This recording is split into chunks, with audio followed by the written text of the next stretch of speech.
UP board class 10th subject math exercise 2.2 चल रही थी। इसका एक क्वेश्चन और उसके 3 पार्ट में करा चुका हुआ आप लोगों को। उसमें 1-2 पार्ट और ऐसे ही हैं, उन क्वेश्चनों को आप कर लेना 1-2 पार्ट।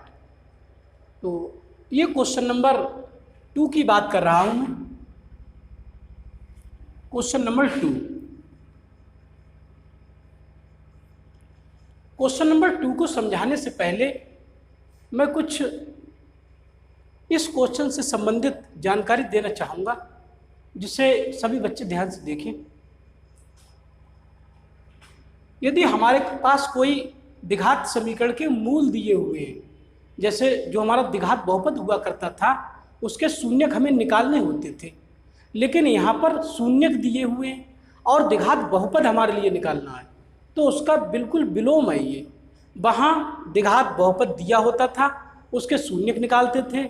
इस क्वेश्चन में शून्यक दिए हुए होंगे और हमें द्विघात बहुपद निकालना होगा। तो अगर किसी द्विघात बहुपद के शून्यक, यहाँ द्विघात बहुपद या द्विघात समीकरण की बात कर रहा हूँ मैं, द्विघात समीकरण, क्योंकि द्विघात समीकरण और द्विघात बहुपद में सिर्फ इतना ही अंतर होता है, यदि द्विघात बहुपद को शून्य के बराबर रख देते हैं तो वो द्विघात समीकरण बन जाती है, और अगर द्विघात समीकरण में से शून्य को हटा लेते हैं तो वो द्विघात बहुपद बन जाता है। तो मैं यहाँ द्विघात समीकरण की बात कर रहा हूँ। यदि द्विघात समीकरण के मूल, ये जो द्विघात समीकरण मूल है यही द्विघात बहुपद के शून्यक बनेंगे चल के। तो यदि द्विघात समीकरण के मूल अल्फा कामा बीटा है, तब द्विघात समीकरण कैसे लिखेंगे? तब द्विघात समीकरण निम्न होगी। निम्न मीन्स अब मैं नीचे लिखूंगा। तो यदि द्विघात समीकरण के मूल अल्फा कामा बीटा है, 2 मूल होते थे, जैसे द्विघात बहुपद के 2 शून्य होते थे, ऐसे द्विघात समीकरण 2 मूल है ये। तो द्विघात समीकरण क्या होगी? ध्यान दें, x² माइनस मूलों का जोड़, मूलों का जोड़, बाहर x प्लस मूलों की गुणा, मूलों की गुणा बराबर 0। तो ये द्विघात समीकरण होगी अगर इसके मूल अल्फा बीटा है। इसे ऐसे भी लिख सकते हैं, x² माइनस मूलों के योगफल की बात करी गई है, जोड़ की बात करी गई है, तो इसका जोड़ हो जाएगा, मूल अल्फा बीटा है, इसका जोड़ हो जाएगा अल्फा प्लस बीटा, बाहर x प्लस मूलों की गुणा की बात की गई है, तो गुणा हो जाएगी अल्फा गुणा बीटा बराबर 0। तो ये बनेगी द्विघात समीकरण। ये द्विघात समीकरण आई, ये द्विघात समीकरण आई निकल के, ये द्विघात समीकरण लिखा है मैंने। ये हमें चाहिए द्विघात बहुपद, इसलिए द्विघात बहुपद, जो द्विघात बहुपद क्या होगा? द्विघात बहुपद क्या होगा? द्विघात समीकरण में से शून्य को हटा लेंगे तो द्विघात बहुपद बन जाएगा। तो द्विघात बहुपद क्या होगा? वो होगा x² minus alpha plus beta into x plus alpha beta. तो ये द्विघात बहुपद होगा।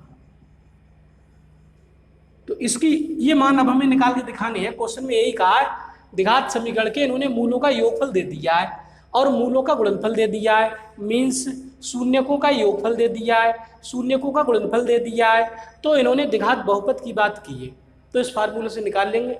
सबसे पहले मैं द्विघात समीकरण बनाया करूंगा, द्विघात समीकरण, और द्विघात समीकरण से 0 हटा लेंगे, फिर द्विघात बहुपद बन जाएगा। तो यहाँ से ध्यान दें, क्वेश्चन नंबर की बात कर रहा हूँ, क्वेश्चन नंबर 2 का फर्स्ट पार्ट। 2 के फर्स्ट पार्ट में दे रखा है, 2 के फर्स्ट पार्ट में कहा है कि द्विघात बहुपद ज्ञात करना है हमारे लिए। द्विघात बहुपद ज्ञात करो, द्विघात बहुपद निकालना है हमारे लिए, इसका मान निकालना है। और क्वेश्चन में कहा गया है जिसके शून्यकों का योग, शून्यकों का योग का मतलब है इन मूलों का योग, तो अल्फा प्लस बीटा दे रखा है फर्स्ट पार्ट में। फर्स्ट पार्ट के लिए दे रखा है 1/4 कामा -1, ये शून्यकों का योगफल दे रखा है, ये शून्यकों का गुणनफल दे रखा है। तो मैं इसे लिख दे रहा हूं यहां पर, शून्यकों का योग,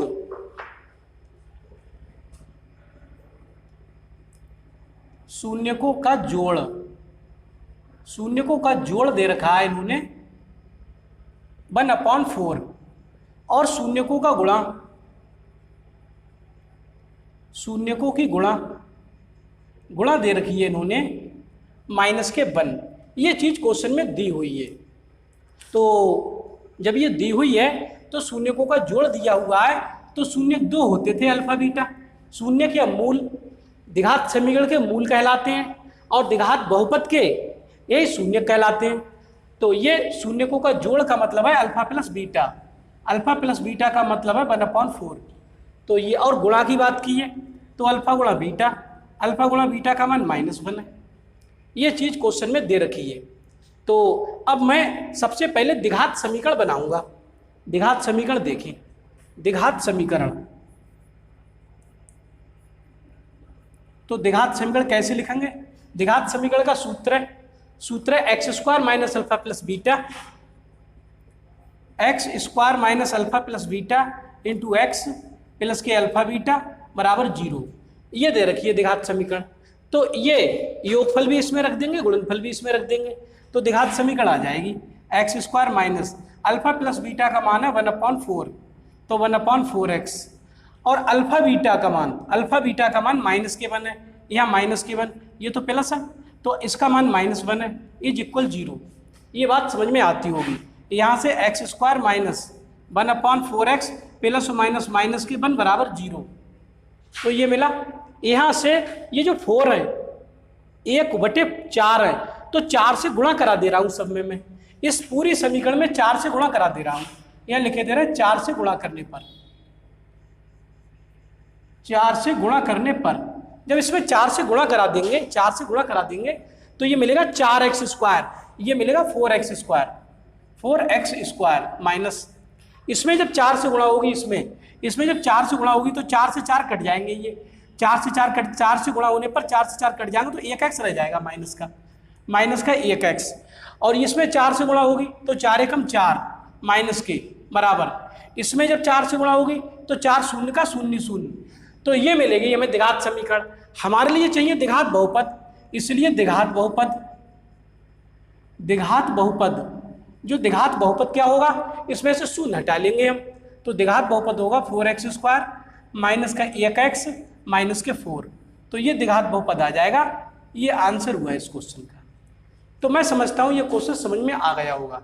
अब मैं अगली वीडियो में और भी क्वेश्चन कराऊंगा तो आप लोगों की वो क्वेश्चन समझ में आएगी, और इसमें थोड़ा मैंने बेसिक समझाया था, जानकारी दी थी इसकी, तो इसलिए क्वेश्चन थोड़ा लगता होगा आप लोगों को बड़ा है, लेकिन अब मैं जब क्वेश्चन कराऊंगा तो ये नहीं लिखवाऊंगा। अब तो ये तो आपको पता चल गया, यदि मूल अल्फा कामा बीटा है तो द्विघात समीकरण ये होगी x² माइनस मूलों का योगफल इंटू x प्लस मूलों का गुणनफल बराबर 0।